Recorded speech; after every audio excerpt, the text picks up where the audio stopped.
you have to be #1 on a prospects board, but I'm not entirely sure if it works. Oh, After I did testing back it up for over the every single O-line. one of these players, I didn't get any of them. So maybe what I've seen in the past was a bug, I just because did the back instant up over the commit O-line is for them. hidden all the way up here in this CEO thing, and I'm not sure if we're ever going to get to that in a rebuild. I do have 25 coach points to spend though, and just looking at what our coordinators cover, it makes sense to go in the motivator tree, but I feel like I always end up here, so hopefully we're going to hire a coordinator that can cover it this time, and then we'll go down a different pathway. Now our first game of the rebuild is going to be against in-state opponent UMass, and our logo covers our name on that display, so we might just use this one to show overalls. Since Team Builder is such a new thing, there are some things that don't always work perfectly, but anytime I do use a Team Builder in a video, I'm going to put it in the description, because I want you all to be able to play with Harvard just like me. The roster will be a little bit different though, because I've been doing everything in my power to sim and make it as difficult as possible. If we're about to score off this first play, that would be the craziest opening ever, but they're going to hawk us down. And then they'd get us to a 3rd and 10 where they're about to get a sack. For a split second there, it felt like things were a little bit too easy. If we drilled this kick, we're still going to be up by 3. But at the time, I had no clue how rare those 3 points would really be for us. And we've done a pretty good job at preventing them from scoring, but that's about it. Our fans also look like they're pink, so I'm pretty sure that's a glitch that's pretty known with Team Builder as well. They're about to scramble in for another touchdown. And what a disaster this game has turned into for us. We make one good play, and then we followed up with a bunch of bad ones. So at the end of the day, we're going to lose 26-11, but that's really not that bad for being a 56 overall team. That's going to come into play whenever we have to travel to Georgia and play against them. So we'll just go back to focusing on recruiting, and whenever TCU comes into the picture, I know that we're not going to come out on top for this prospect. It's about time that I start finding some wide receivers to go after though, so I'm just going to look for players that'll actually consider our school. And I know Kansas is probably going to get Damian Money, but I just want this kid because of his name. Now I will say throughout the rest of this first season, I'm probably going to skip over a bunch because we're just going to get pounded by every single team we face. I mean, Georgia beat us 49-0. It doesn't get much worse than that, unless you're Florida State and it's a bowl game. By week 5, we'd signed our first prospect, quarterback Damian Stranad, but Keegan Lett wasn't running from the competition because he also came in. That means we have 2 quarterbacks to choose between. One of them's faster with 90 speed, but the other one has a better throwing arm. And I'm really hoping that makes Damian Money come to our school. One thing I have noticed is you can pick out these hard sell interest without knowing any of them. Like, this is awesome that I'm able to figure out what's available, because just scrolling through all of these other ones, one of the 3 interests lines up with something with an X, so we know for sure that we can go with this team player one and it will be all 3 of his interests. That might make sense or it might not. What's really important though is we keep signing guys. And freshman John Ortiz actually had a really good game against UConn. I was not expecting us to get a win in this first season, but we apparently beat them 27-24 despite being like 25 overalls worse. And freshman halfback Steven Stork, who I talked about at the beginning, has done almost nothing all year. I tried to switch our offense over to pro style so we'd feed him the ball more, but that hasn't happened. And you know what? If this low overall team's picking up wins, I can't complain about it. I've also learned that whenever you offer a player a scholarship for the first time, it does give you a little bit of boost in interest. So that's something important to keep in mind whenever you start trying to build out a class. And week after week, more 3-stars are signing, with the biggest name in this group being the halfback that was a gem. Now, I am a little surprised about this defensive player of the week. The only stats that he had was 5 tackles. And it came in a 49-3 loss to Notre Dame, but I guess we'll take the award. Just because I made Harvard an independent school, we're probably going to win a lot of weekly awards throughout this rebuild, and I might have to play this game against Virginia. They're currently 0-6. The reason it's so important is because wide receiver Damian Money's on a visit, and Kansas has been closely catching up. So we're really just hoping for the best, and I hope they don't notice that our stands are not very full during this game. I mean, we might have like 5,000 people here. Let's not act like John Ortiz hasn't been balling though with these stats. And it's a shame, with only 3 minutes left in this game, we've only been able to put up 7 points against them. I pulled out every trick in the book that I could, but we just couldn't move the ball. And if it wasn't for Sim, we probably wouldn't have even gotten 1 win this season against UConn. I know that as I'm recording this, EA is tuning it, and I didn't see a commitment from our wide receiver Damian Money, which means we're probably going to cross the finish line next week and Kansas is going to beat us out. That is exactly what happened. We've lost our first battle in this rebuild. And now the best receivers available that we can still go after are ranked almost in the thousands. What's so sad is as the year goes on, the bigger schools come into the picture for these 3-stars. They're about to steal a bunch of them from us. And I can't even blame them for wanting to go to another school. We finished the year at 1-11. It was a rough season for us. We were the worst independent school, but not by much. And I swear, if we lose another wide receiver at the very end to Virginia Tech, I'm gonna lose my mind. It didn't happen though. We just got by with signing him, and we needed that, even if we did have a couple good wide receivers like Asher Varner, who had 7 touchdowns and 905 yards. Even at a 61 overall, John Ortiz wasn't bad, and he's actually improved up to a 67 now. But when it came to running the ball, Steven Stork averaged averaged 2.4 yards per carry. And I think what we have to do is fire both of our coordinators and try to find some better options. That's what it's going to take if we want to have players like Gunnar Stockton. And I've decided to send out my offers to 2 coaches, but there's a chance that neither of them accept it. Well, I guess they did, and we can finally run a pro-style offense since that seems to be Kevin's specialty. Just looking how things overlap, I'm either going to have to go down that motivator or recruiting pathway. I mean, we clearly have a tactician in one of our coordinators. It has to be Dalton Dixon. And he is pretty much every one of these positions boosted, which means our overall is about to jump a bunch. We are going to lose some better players to graduation, though. These seniors could be missed because of their higher overall. And it's not even given me a chance to convince any of these transfers to stay, but the good thing is a lot of them just stink. I think we're going into off-season recruiting in a good position. We currently have 13 players that have already signed to Harvard. But then I looked at the transfer portal, and there's only 4 players that would even consider signing with our school now. That means we're just going to keep going after all the recruits that we were already going after beforehand, and I'm going to schedule them all for a visit in week 1, which didn't work as well as I was hoping it would. We lost both of these wide receivers to bigger colleges. Eventually, though, players would decide they wanted to come to Harvard, and I've just added these bottom few players to our board where I'm going to try something to see if we can get them to walk onto our school. I think it only worked for like one of them, but that's an extra signing that we wouldn't have had otherwise. And we also brought in this tight end, getting our class total up to 23. For the restrictions that were in place, signing the 66th best class in the country seems to be pretty solid. But remember, we can only go after 3 stars, so it's never going to get much higher than that. Our first order of business is deciding where these athletes are going to play, and I think we already knew that we were putting Damian over at quarterback, while Malik Bruss is definitely going to play halfback for us unless he's better at other positions, and you know what? We actually need a lot more wide receivers. What's crazy is Keegan comes in at a 69, but this is before position changes, so John Ortiz could pass both of those guys up. And I can't believe how much everybody on this roster improved. They were like 60 overalls at the start of the year. The biggest jumps are probably about to come in training results, though. That's what I'm excited to see, and we are going to have players that are up to an 81 overall. How on earth did they jump that much? 97 speed at corner, too. I mean, he's an impact dev trait, but that's not anything crazy. I think the player progression in this game sometimes is really quick. And John Ortiz actually didn't go up much, so we are going to start Keegan Lett, I think, but at halfback, look how much Steven Stork has jumped. Now, what's interesting is these guys with like the normal dev traits will kind of get capped out around this 80-ish overall range, but they get there kind of quick, and it doesn't seem like any of our best players are going to want to transfer out. And as I was getting this official lineup set in place, I actually noticed that Calvin Tinker could make for an amazing wide receiver. He's a 72, so he's going to play both ways for us. With our whole roster set in place, the only independent school that's a higher overall than we are is going to be Notre Dame, but only being able to go after 3-star prospects means it's going to be really hard to get to that playoff caliber level. And don't forget, our schedule is also brutal since we're going to have 6 top 25 schools on it every single year. Even the recruits that I'm going after this year just don't excite me the same way they did last season. I mean, we found this athlete that of course could be good, but then 68 run block is not something you want out of an offensive lineman. So I strongly considered opening up this recruiter skill tree and putting points into it. We have 50 to spend, but then I realized we need player development at Harvard, so we're going down the motivator path again. Our entire defense is going to get a boost along with our offensive linemen, and you know what? I think our wide receivers and tight ends could use it too. We'll worry about halfbacks and quarterbacks later because the rest of our roster is covered, and it's time to watch us get blown out. Our schedule is going to be what truly holds us back going forward. I mean, we're losing by 31, and I'm ready to hop into a game with our freshman quarterback. Our fans are still wearing pink. They're rocking breast cancer awareness for pretty much every month in this rebuild, and one of the first plays in this game for Lit is going to be an interception. He got hit as he was throwing. That is what you want to see. That's exactly how he should be starting his career. And I've been trying to redeem Keegan Lit with a touchdown pass right here, but UConn's also been scoring pretty much every possession, which means we are fortunate to get the ball back. We finally got a stop. I'm also going to try to throw it up to our 97 speed wide receiver, but he got boxed. Having a two-way player like that, though, can be a lot of fun. Steven Stork, our running back, isn't getting anywhere with the jet touch pass, though. I mean, what are we even doing? And these are the struggles of using a school like Harvard. I've put some bad restrictions on myself in this rebuild, too. I don't know how we're going to pull it off, especially since our defense just can't stop giving up points to UConn. Our last hope is a 3-possession comeback with just 3 minutes left in this game. We're starting off with a good pass, though, and I'm going for this onside kick. I feel like if they miss this ball, we could recover it, but they scooped it up well, and they're also about to return it. What on earth? You know, sometimes overall in this game doesn't determine how good your team really is. I feel like it's inflated a little bit just so there's not any bad schools. And junior linebacker Jordan Underwood might be a defensive player to keep an eye on. He's going to be important next season since 2 of our other starting linebackers are going to transfer out, and that means I should probably be targeting more than just one in recruiting. We would pick up our first win of the season, though, 6-0 against Central Michigan. It was also on the road. And Keegan Litt played pretty well. The only issue he had was he turned the ball over once. We all know the problem though. 1 or 2 wins doesn't matter when you face 6 top 25 teams. And that's why it's a good thing that the commits are already starting to come in. I also have to point out, freshman quarterback Keegan Litt threw for 6 touchdowns and over 400 passing yards. So you would think that we might have beat number 9 Miami, but we ended up losing this game by 3. So yeah, the biggest issue with our team right now is our defense. By going after all of these players though, I'd say I'm doing my best to fix that issue until I saw that Maryland just jumped into a huge interest lead on Phillip. And we don't even have enough hours to schedule a visit for him, but we know they're going to catch us. I think I found his replacement though. This athlete has 87 speed and he is a middle linebacker. So my only hope is as the weeks go on, Georgia doesn't come back into the race and we're starting to sign some defenders. Picking up wins hasn't happened though. Out of all the teams in the country, we're ranked 130th. And I'm just hoping if anything, we can have a better season than last year, which means we need to win this one game at Army. Closing out prospects is always so difficult though. Look at this. Vanderbilt, another prestigious academic school, has come into the picture and Andy wants to go there even more. But the reason for that is because he values conference prestige. And how do the independent schools have a B- conference prestige? Like, it benefits us, so I'm not going to complain, but us in the Pac-12 should probably be lower. And just look at this. We're still the smartest university in the country. If Harvard wasn't though, that would be a problem. And it looks like our pro potential, brand exposure, and coach prestige is what causes all of our guys to transfer out. Because the Coach XP setting's on the slowest setting for the first time, it's actually hard to get coach prestige. And also abilities, we might be stuck as just a motivator for multiple seasons. At least I know we are getting a couple good corners though, because just looking at this position group, I would say guys are starting to develop well, but their speeds are so slow besides Calvin Tinkers. I might as well just cut my losses with all 3 of these linebackers. I mean, we're not going to win a single one of these battles. And I really thought going after 3 stars was going to be easier than it has been, but I accidentally just simmed past the Army game, so we're not going to get to play it, and I see that we're 1-10. We only lost by 5 though, and there's no reason for me to play against number 10 Notre Dame. So that means we're going to end the second season 1-11 just like our first year, and literally every linebacker that I'm going after, other schools are trying to steal from us. The only one we're probably going to land is this bust with 51 zone coverage. And that's why I'm grateful for the guys that have already signed for us, including Greg Isaac at wide receiver, because I don't think I talked about it, but he has 95 speed. We're actually picking up a lot of them. I didn't realize how easy receivers were to sign. And I'm not sure how much I believe we're really a 79 because we finished much worse than these other schools that were independents. You could say it's because we started freshman quarterback Keegan Litt, but I feel like these stats are way better than what we had with John Ortiz last year. And even running back wise, Ty Hardy got a lot of yards, but Steven Stork must have gotten injured if he had less than 200 again. I don't feel like we're running a rush heavy offense. I mean, we had a receiver with 14 touchdowns. Malik Bruss, the freshman that we just brought in, was insane. And he's only going to get better from here, but it seems like he's much more of an elusive player that can make plays after the catch instead of somebody that's going to route someone up. These stats from Lenora Sellers, though, who always seems to transfer to Clemson, are absolutely insane. So I thought they might have won it all, but Clemson lost in the first round to Kansas State. Unfortunately, you will see that 2 of our sophomore linebackers that would have been great by the time they were seniors have no chance at coming back. They're in the transfer portal, but we didn't lose many seniors. That's very important, and of all the players transferring, only one of them wants the academic challenge of coming to Harvard, and that guy is Diego Dingle. We might have a real issue getting players to come here through the transfer portal, but I'm sure that's something that Harvard actually deals with in real life. And considering the fact that we've already signed 3 safeties in this class, we probably shouldn't even go after Diego. We're instead going to focus most of our points on going after these players that we couldn't close out during the regular season, and these are the screens that I'm hoping to see. We got a linebacker that didn't bust on us, so that's a very good sign. And then the one that did might end up committing to LSU, but I wouldn't even complain about it. I was going to say they could have his 51 zone coverage, but then they stole this athlete from us that I actually wanted. And let's just say I'm not very happy with how this entire class turned out. It somehow finished ranked higher than the one we had last year, even though we signed less 3 stars this time around. And I don't think you all realize some of the receivers I signed are 5'6". I accidentally skipped over position changes too. I hit the button too quick, so nothing gets to be moved around. And lovely, I see that one of our best left ends and best tackles wants to transfer out at the end of the season. Don't ask me how we've become an 82 overall. I'm as shocked as you all are, but we are seeing some progression across this roster still. And we even got to redshirt Steven Stork because he was injured and only played in like 3 games. That's actually huge, but one thing I did want to do was see if Calvin Tinker was a better wide receiver than corner. And those 3 freshman wide receivers that we brought in weren't any higher than a 66 overall. Even with our team becoming better on paper though, I think it's going to be very hard to ever make it to the playoffs because playing 6 top 25 opponents is never going to get any easier for us. We have to win some big games. And I'm kind of worried we're going to get stuck around that 83, 84 overall range unless we find some 3 stars with some amazing dev traits. There is a way to see players' dev traits though in this strategist tree. The only issue is to unlock it, we have to win 4 bowl games, and then we have to get to tier 4 while spending 8 coach points on each one of these. I only have 30 to spend, so what I'm going to do is just make sure that every single position on this team is getting an even bigger offseason training boost than they already do on the default game. And we pretty much have all of that covered, plus the tactician thing with our coordinator, but I don't think we need recruiter for only 3 stars. This year, I'm actually going to look into player stats before I recruit them, because I don't want any players coming in at this point that are like 58 overalls. And I'm looking through all my options. This safety has a little bit better stats than this guy, so we're going to remove the worser one. Same thing for this lineman. 64 run blocks, just not good enough, so he is going to be taken off our board too. And I feel pretty good about the guys that we're going after, but the question will be whether or not we actually land them. As an 83 overall team, I'd like to win at least 3 or 4 games this year, but even though sophomore quarterback Keegan Lett just went off for 4 touchdowns and no picks, we're going to lose to Clemson on the road because our defense just gives up a ton of points, but now we have to play Virginia. I think we have a real shot to actually take them down, and the only reason we might not is because of their quarterback. As long as we can consistently score though, we should be just fine. That's going to go down at the 1, and I don't like going for it on 4th and goal, but I feel like we have no choice where the jet touch pass is what we needed. We have maintained that 7-point lead throughout the entire first half as well, but they're trying to change that, and that is the type of stop that we're looking for. Underwood is going to have to make a hit on this quarterback though, or he runs to the side, and I trust our defense to hold the Cavaliers. We're not going to give up anything deep. Their quarterback is rolling out though, need to throw it away. That field goal might get it within 4, but they're still going to have to get more points, and Steven Stork is almost gone to the crib. He's in. That's what I want to see out of the sophomore running back. I'm so glad he got redshirted. But with 3 minutes left, Virginia has the ball down by 3, so we might be in trouble. They were able to score, get a stop, and they're about to get another score. I shot the gap and they still almost got in, but we can continue to hold them. I am inching forward, and that's another tackle right there. Come on, 3rd and goal. Keep on stopping them short, and no, they gave them a touchdown. All right, that means the pressure is on us to win this game with one ourselves, but I'm ready for this moment. I've been sitting in the menus for the last couple seasons. I'm ready to be out there on the field and get some wins. When we have somebody like Tinker with the speed that he has, I just want to get him loose, but he isn't able to outrun players as well as I'm thinking he would. And maybe that 97 speed will work better if we try to hit him deep, where I think he's going to run straight by that DB. Actually, they stuck with him really well. That's fine. We can always go back to just hitting him on drag routes over and over until they stop it. And I'm going to have to figure out how to get him out there on the field with this Wildcat run as well, because I'm pretty sure we'd have an instant touchdown almost every time. Here we go. This should be good as long as the blocks are holding, and that 97 speed is about to be gone besides one blocker in the way. It does give us a chance to run down the clock a little bit more though, since Virginia will be getting the ball back, and I'm not sure if we're supposed to get in or not. We just gave them a whole minute to respond back with at least a field goal, and they are flying down the field versus us where they just threw a laser. It took them 30 seconds to score again, and all of our efforts to come back are going to go to waste unless we have a miracle where Wildcat's not working. I gave it a shot. Now we just have to let cook here, and he is going to scramble instead of actually throwing the ball. I didn't want to force it too soon, but now the plan's to get over to the sidelines to be a little closer, and we should have been throwing stuff like that from the start. This isn't even going to reach the end zone. I should have been more patient. Bad decision making there then causes us to lose to Virginia, and also the fact that our defense couldn't stop a thing. Maybe they will against Auburn though, but the odds are low. And picking up recruits by week 4 is super impressive. There's only one reason we signed this 3-star left-end Jim so quick though, and that's the fact that we did beat the Tigers 17-11. I don't know how we pulled this off. I mean, Keegan Lett did not throw for a single touchdown on the ground. I guess Steven Stork had 2 tutties himself, but I wasn't expecting to see that, and now we have to play UMass. This is our chance to improve to 2-2, picking up 2 wins in a season for the first time in this rebuild. And absolutely nobody cares to be here for this game, but that's okay. Smaller crowds are easier to play in front of. We're going to open it up with a jet touch pass over to our cornerback, and if we could have just picked up a couple more blocks, we would have had a touchdown. But that's okay, because we keep going back to our 2-way player, and we're going to feed him again where that linebacker actually played that pass. It wasn't far enough. Don't worry, so far throughout the rest of this first half, I have made up for my mistake, but every so often, we just need our guys to hold on to the football, and oh no, that's the first time I've ever done that with the speed option. This is not a good showing. Can we please just tackle him? I don't show many of the clips from when I play the game because I feel like it would get repetitive, but this has been a rough few ones. And after that drop, because of the rain, they had no choice but to take the field goal against us. I still think we're going to come out on top in this game. I mean, we do have the better team. We're also playing a bit better. It's just been a few really dumb, bad mistakes that we've had so far. And their man-to-man coverage actually sticks on our wide receivers pretty well. With a couple minutes left, we're still up by a few points against them now. And it's been very hard to pull away from them in this game, though we might actually have a touchdown on this play if we held our block. 3rd and 2. I am just going to block and hope hope for the best. We have beat them off of the line with our 97 speed wide receiver,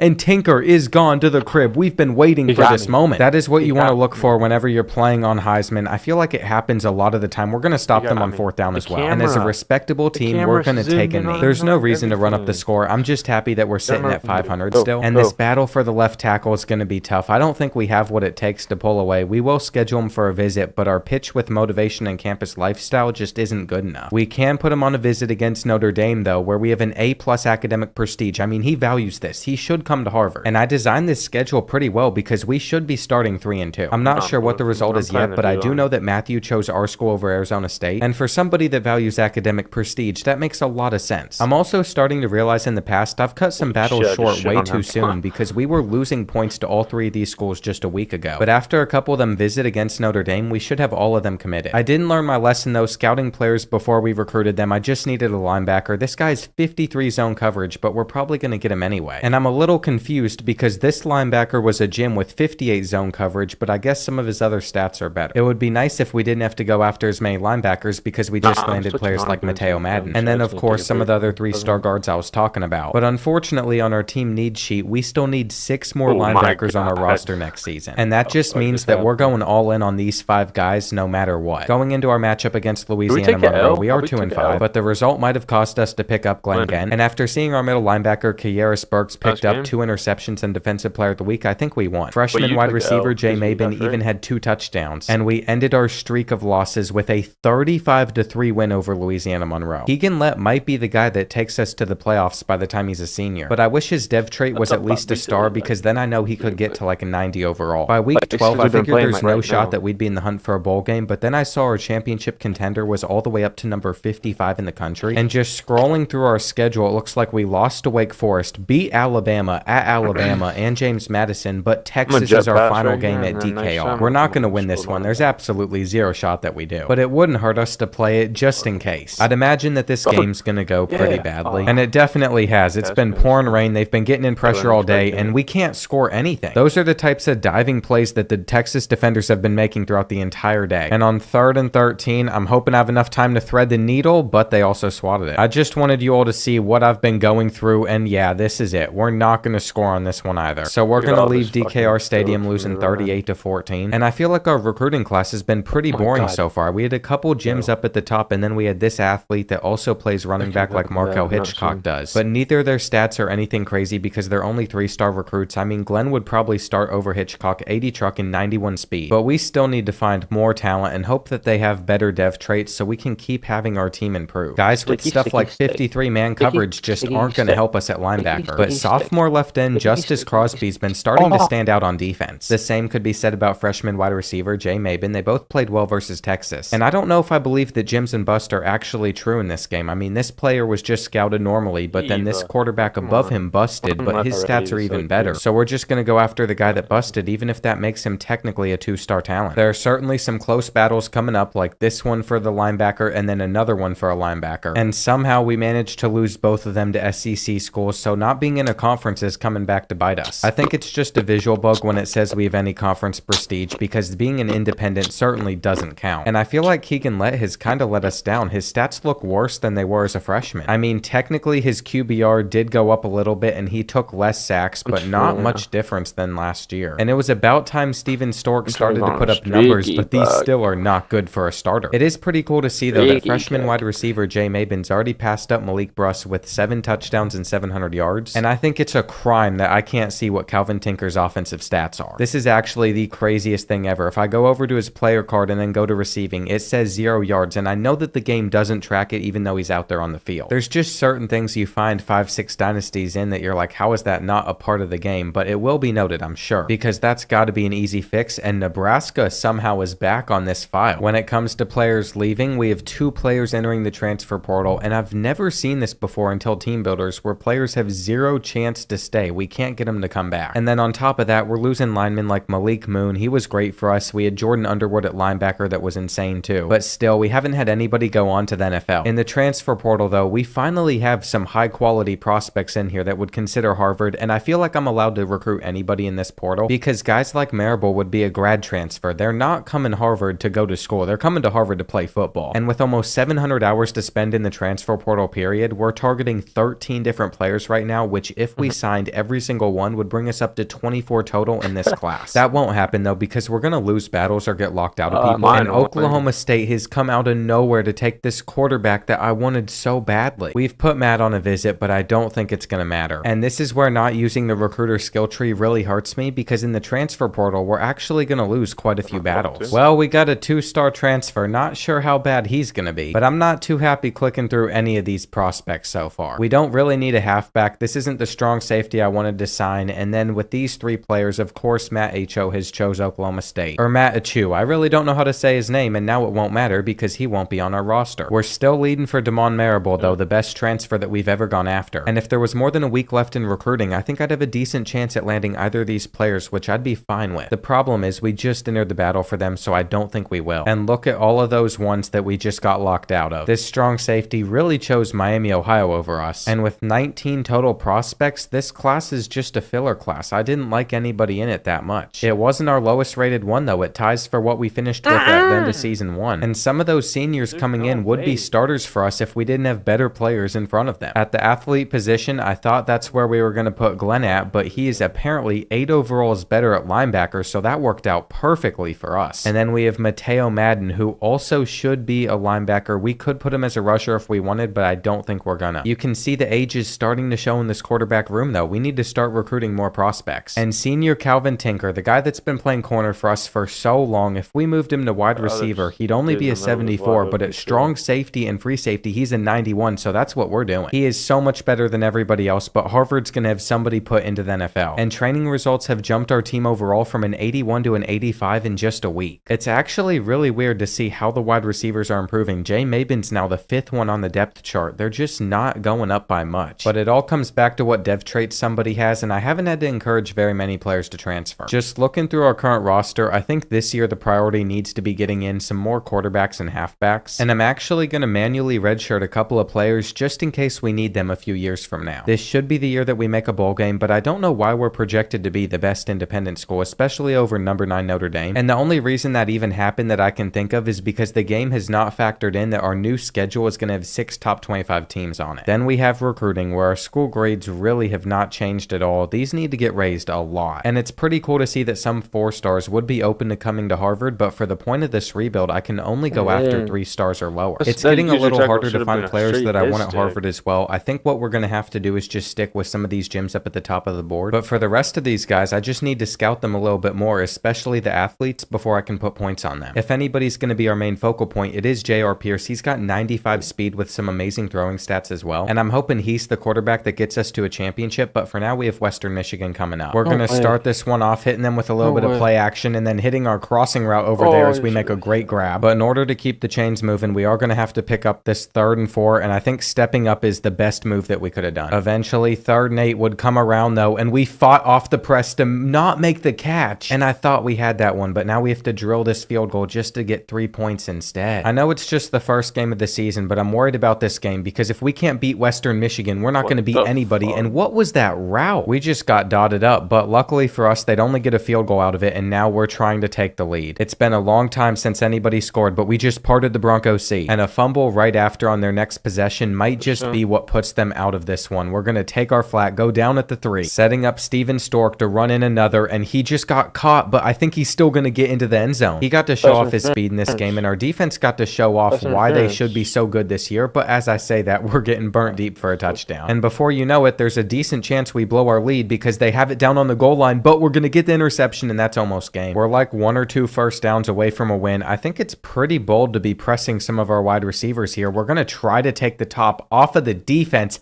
and that is exactly what we have done with Mount. He's gone to the crib. We're going to beat Western Michigan. It wasn't the prettiest win, but it was still a win. And Nathan Mount's only a junior. With recruiting, we're just going to be looking for gyms like Feliz's, and we found one as an offensive lineman too, but these stats still don't look good. Like, how am I supposed to believe that somebody with 66 pass block and 69 run block is a 3-star gym? I just haven't been a huge fan of the players we've gone after recently, but maybe this will be the class that changes it once we actually get these guys on campus. And I'm fully expecting us to win win on the road at Nevada. With our championship contender going up, we would, and now we're 2-0. But if we want to make a bowl, we're going to have to beat either one of the ranked teams on our schedule or win every other game that's not against a ranked team. There's certain matchups that I just know we're not going to come out on top of. But even though we did lose to the Wolverines 17-7, I was prepared for this next one against Jacksonville State. They're ranked really highly, but we get to host it, and they're a lower overall team. So it's too bad I didn't schedule certain players for a visit this week, and instead those are going to have to just come against UConn. Some of these athletes, though, we're not going to be able to hold off the big schools from. Baylor's about to steal Luis, and we have got to win so that doesn't happen. A quarter into this game, it's really not going that well for us. They're pressing our receivers well, but we're going to have let take off, and Keegan gets into the end zone. What a play from our quarterback. That's what we needed. And it might be a low-scoring game, but that benefits us if we can hold them too. Now they're stepping up with their quarterback and just hit him hard. We tried our best to force a fumble. Now we can expect him to probably scramble again. By the time there's a minute left in this first half, you'll see that we're still losing. And it hasn't gotten any better. They've continued to score while we've struggled offensively, and that's going to be picked off. Wonderful. Wonderful. That's what I wanted right there. I was hoping we could have picked up the first. I don't think the upset's happening right now, even though we have our 91 overall safety down here in the box, and there's a sack. We'll at least take that. These are the types of wins that would really put Harvard on the map. I mean, we need them, and Steven is breaking off a huge run. There we go. This is how you want to end the third quarter. Apparently, he didn't get in, but it shouldn't be too hard for Keegan to do that himself here. And we've gotten the ball back pretty quickly on their side of the field. We had to be aggressive on fourth down, but it's going to pay off, and Nathan Mount isn't going to make it. But he set us up to just punch it in to end the third quarter, and we do. Man, Harvard has actually come back in this game. And ever since then, we have been dotting them up. We've actually not struggled anymore. With 2 minutes left, it's still not over. They are moving it down the field, but we've been just fine holding them. I'm having a blast using this 97 speed user at safety, and we're making the tackle. 3rd and 7. I'm not ready for the halfback screen, but we're still going to get over to their running back. And we were there. We just couldn't hold them. Now they got a little bit of an RPO action or something going on. We had an interception, and that actually might be the moment that we blew this game. Why didn't he catch it? I mean, now they're in hurry up mode. They're probably about to run it up the middle. I'm not even sure who I'm stuck on, but they didn't get in, and this could be an insane goal line hold. Come on, get up that gap, make him trip up. The game is over. Jacksonville State, you have come out way too aggressive trying to get a stop against us. Did you really think that was going to happen? No. I thought we had an easy touchdown. I was just going to throw it and end the game right there like we did in the last one. But instead, we've given them a chance to stay in this, and they're going to pick up the 4th down. They could win with a touchdown. This is the worst choke in channel history. This is actually the worst thing I've ever done. I mean, we're getting a sack too, but this just doesn't feel good. I mean, they could really end it right there. I have an interception. I'm really stressing. It is 3rd and goal now. 8 seconds left on the clock, and I was stuck. I couldn't get over to it. We have actually lost this game unless we somehow just bomb them on this last play. Wait.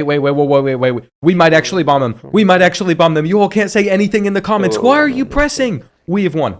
There is zero reason that we should have, but I cannot say a word. And these fans probably love me and hate me at the same time. Malik Bruss has to be the favorite player that I've recruited throughout this rebuild. And Devin Thrasher loves our playstyle. With that huge win, he wants to come here too. We literally just beat the number 11 team in the country off of a walk-off touchdown. And of course, Malik deserved player of the week with that result. It doesn't even faze me that we're about to get our backs blown out by Ohio State, because we got the result that we wanted, but J.R. Pierce might choose Cincinnati if we can't figure out how to pull away, and our pitches just aren't good enough. We'll schedule him for a visit, but I think this one's a lost cause. We have got to get some of our school grades up more. And I guess Taylor's going to be our backup plan, but his throw power just isn't as impressive. Like I thought, Luis would commit to Baylor over choosing our school, and SMU's about to take Neil Winton from us as well. I mean, this is a close battle, but we're not pulling away. The only way we do is with a win over UConn. And with all the rain, it hasn't been the prettiest of games, but we find ourselves with a 1-possession lead with a few minutes left in this. So we should be able to come out on top with a couple more first downs or just a field goal at least. I think a touchdown is coming, though. We're going to go back to the jet touch pass. I mean, this just gets the edge so well. We're in the end zone. And now the real question is whether or not the visiting recruits are having a good time. I mean, they watched our defense put on one of the best performances that they've had all year, which doesn't always mean the game's the most entertaining one, but Neil Winton still wanted to come to our school. We also landed Juan at right guard, which is another lineman we could use. And the real player that's important is J.R. Pierce, which we're starting to gain a little bit more interest than Cincinnati on. Next up on the schedule is LSU, though, so we're about to fall to 4-3. And I'll never understand how this performance is worthy of Defensive Player of the Week. We'd only lose by 2 points, though, to the number 5 team, which is impressive, and I'm pretty happy that after we play against Notre Dame, we have 4 winnable matchups on our schedule. To make a bowl game, we're only going to have to win 2 of them, and this final stretch for J.R. Pierce is so crucial. We also have to find more players to recruit, so it's time to start scouting more 3-stars. And I wasn't expecting to run into an issue where players would have a deal breaker on us because we didn't meet their championship contender status. I don't really care, though. I just want to make a bowl game, so we're going to start Simmons. And after a 1-point win over UMass, all we have to do is beat one of these 3 final teams to get to that 6-win total, making us bowl eligible. It's gonna come at some point. We've had a successful season, but I don't think we're going to get J.R. Pierce. We just can't seem to finish the job. Finishing's normally my strong suit. I'm way quicker than I want to be, but not in this situation. And I was hoping that would be a committed screen for JR, but it's not. He went to Cincinnati, we lost this kid to BYU, and then this center went to Arizona State. So I'd say it's been a rough week for Harvard, but you can see that we're 6-4. These next 2 results don't matter. We beat Rutgers by so much that we have made a bowl game. And now we have to make sure that my backup plan commits, even if his quarterback stats aren't the best. What we're going to do is schedule him for a visit against Temple. We're getting a lot of bonus points for this. And we ended the year at 7-5 with this player of the week, so I'm assuming that's the game that we won. But no, somehow we beat Auburn on the road and then lost to 2-9 Temple at the time. I'm starting to be really upset with how the classes turned out too, even though we did just get Taylor, our backup option at quarterback. And Cincinnati just comes into everything and ruins it. I think what I'm going to have to start doing is going after some of these JUCOs and hoping that they're higher overalls than freshmen. And I should probably start investing some coach points into the recruiter skill tree. I avoided it because we were capped off at only going after 3 stars and the progression's been set this slow, so we only have 30 to spend. But the second that we need one of these positions and just a little bit of help to pull away, I'm just going to have to go all in on it. I could also fire one of these coordinators and hire somebody new since they're not progressing fast either. And I think if anything, our defensive coordinator who's blue has to stay, but then this offensive coordinator has to go. It never feels good firing a coach, but it's been done because we have to go from going 7-5 to actually making the playoffs. We would make the Myrtle Beach Bowl, and I know our logo is massive on this screen, but that's the one we've gotten into, and it's against Central Michigan, who's only a 74 overall, just like Western Michigan. We don't have a coordinator for it though, so we have to try to hire somebody quick. And we might want the villain on our team. Miles Villain is going to have a lot of stuff in recruiting and a little bit in motivator. He's literally a perfect fit, but we won't know if he chooses to accept the job or not until next week. And I can't believe on early national signing day, we only have 6 commits to Harvard. Now it's time for our super important matchup though against Central Michigan. And I didn't realize how close Coastal Carolina was to Myrtle Beach. That's where this one's being played on, the Teal Field. This is a unique stadium for a bowl game. You normally don't get to see this one, so I'm excited for it. It is raining though, which seems to be a very common theme for our games, and I have somebody deep, but they got in time. Luckily, that hasn't mattered too much for us because at the 2-minute warning in the second half, we're only trailing by 6, and they've been pressing us the entire game, but they've also been able to get away with it until this play. We just took a lead over Central Michigan up by 1, and you best believe that I'm going to continue to try and extend it. If they're running coverage like that, we should be dotting it up. A couple jet touch passes never hurt anybody, as this is what should make it 21-13, and we just ran away with the game from there. So unless they pick up this 4th and 10, it's all over. It's a 50-50 ball, and you know that we're going to get that interception.